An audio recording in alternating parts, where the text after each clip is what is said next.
Party ఎగిరితే బ్రహ్మాండంగా అభివృద్ధి చేసే బాధ్యతని నేను పూర్తిగా తీసుకుంటాను. మన నాయకులు కూడా చెప్తున్నాను, ఎంతకాలం మీరేంటో నాకు తెలియదు సరిగా, కానీ ఈ రోజు నుంచి వాళ్ళందరికన్నా మన చిన్నోళ్ళవి, మన సేవకులు మాత్రమే. ముఖ్యంగా ఎవరైతే బలహీనంగా ఉన్నారో, ఎవరైతే వెనకబడి ఉన్నారో, ఎవరైతే ఆపదలో ఉన్నారో, అవసరంలో ఉన్నారో వాళ్ళ పట్ల మనం పనిచేయాలి. మరి 10 మంది నాయకులు కాదు, ఒక టీంగా ఏర్పడ్డారు కాబట్టి నాకు తెలిసిన మీ శక్తి, మీ అందరూ హనుమంతుడు లాంటి శక్తి, మీరు అనుకుంటే ఏదైనా చేయగలరు.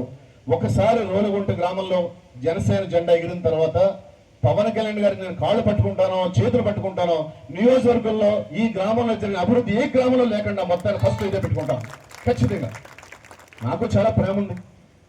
నేను నర్సీపట్నంలో ఇంటర్మీడియట్ చదువుకున్నాను, డిగ్రీ చదువుకున్నాను. రోజు కొత్తకోట నుంచి ఇదే రోడ్డు మీద కొన్ని 100 సార్లు వెళ్ళాను. మా తాతగారి నుంచి, మా నాన్నగారి నుంచి, నా నుంచి, మళ్ళీ ఇదే గ్రామానికి సంబంధించి ఒక రాజకీయ నాయకుడిగా సేవ చేసే అవకాశం రావడాన్ని నాకు గర్వంగా ఫీల్ అవుతున్నాను, బాధ్యతగా ఫీల్ అవుతున్నాను. గొప్పగా ఫీల్ అవడం లేదు, ఒక బాధ్యత అది. నాకు ఓటేమి కూడా మేము అడగడం లేదు. వచ్చే ఎన్నికల్లో, స్థానిక సంస్థ ఎన్నికల్లో మేము దేనికి నిలబడతాం ఇంకా డిసైడ్ అవ్వలే, కానీ సర్పంచ్, ఎంపీటీసీ, ఎంపీపీ, జడ్పీటీసీ తెలియదు, కానీ జనసేన పార్టీ నిలబడి ఆ రాత్రి బాక్స్ విప్పేసరికి జనసేన నెగ్గిందని మీరు చెప్పండి. మన్నాడు ఉదయం నుంచి సేవ చేసి అభివృద్ధి చేసే బాధ్యతని పీవీఎస్ రాజు గారు భుజాల మీద వేసుకుని మోస్తాను. మిమ్మల్ని మీ అందరినీ నా భుజాల మీద మోస్తాను. మీరు కూర్చుంటే నా కారు ఫ్రెండ్స్గా కూర్చుని మీరు వెళ్ళండి, నేను వెనకాల వచ్చేస్తాను నా కారు వెనకాల. నేను అంత మనస్ఫూర్తి ఎందుకు చెప్తున్నానంటే, ఇంకా ఎంతకాలం నాకు కూడా అనిపిస్తుంది, ఒక 50 సంవత్సరాల వయసు వచ్చి ఇప్పటికీ చేయలేకపోతే మరి ఇంకెప్పుడు చేస్తాం. మా నాయకులందరినీ మరో అడుగుతున్నాను, సింహాద్రి గారి సారథ్యంలో, వారి అనుభవంతో, మా యువరత్నంతో మాకు బ్రహ్మాండమైన జనసైనికులు ఉన్నారు, నాయకులు ఉన్నారు. ఇదే మండలంలో మా సీనియర్ నాయకులు ఉన్నారు. మనందరం కలిసి వ్యూహాత్మకంగా రోలుగుంట ప్రాంతాన్ని, రోలుగుంట మండలం మొత్తాన్ని అభివృద్ధి చేయాలని, ఆ అభివృద్ధిలో ప్రజలందరి తరఫున నిలబడతామని తెలియజేస్తూ, నేను మాట్లాడిన మాటల్లో ఒక్కోసారి ఏమంటుంటారంటే మీరంతా స్ట్రైట్గా మాట్లాడేస్తారు ఎలా అని.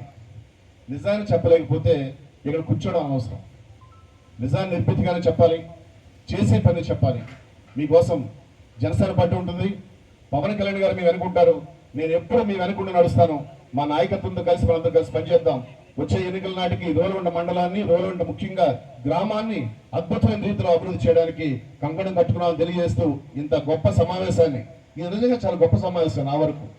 అంటే కొన్ని వేల మంది సమావేశాలు మాట్లాడి ఉండొచ్చు, కానీ మీ అందరినీ చూస్తున్నాను. మీరు అనుకుంటున్నారేమో మిమ్మల్ని చూడటం లేదని. నేను ఈ మాట్లాడి 20 నిమిషాల్లో ఆల్మోస్ట్ ప్రతి మీ ఫేస్ని చూస్తూ మాట్లాడుతున్నాను. అంటే వీళ్ళు నిజంగా వింటున్నారా, ఏదో లేవో పావుగంట వినేసి సత్యనారాయణ అయితే మంచి భోజనం పెట్టుంటాడు, తినేసి వెళ్ళిపోదామని వచ్చారని నేను చూస్తున్నాను మిమ్మల్ని. సత్యనారాయణ గారు, మీరెవ్వరూ మన భోజనానికి రాలేదు, కేవలం రోలుగుంట మార్పు చెందడానికి, రోలుగుంట అభివృద్ధి కోసం వచ్చారని మాత్రం నాకు అర్థమైంది. మన ఏర్పాటు కోసం రాలేదు. బ్రహ్మాండ మీటింగ్ పెట్టుకుందాం.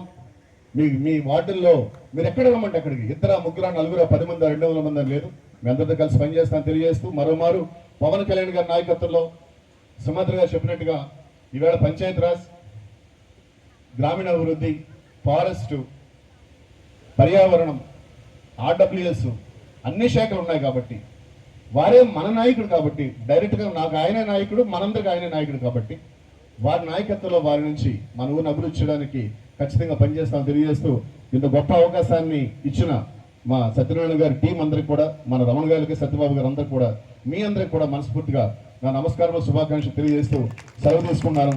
జై హింద్.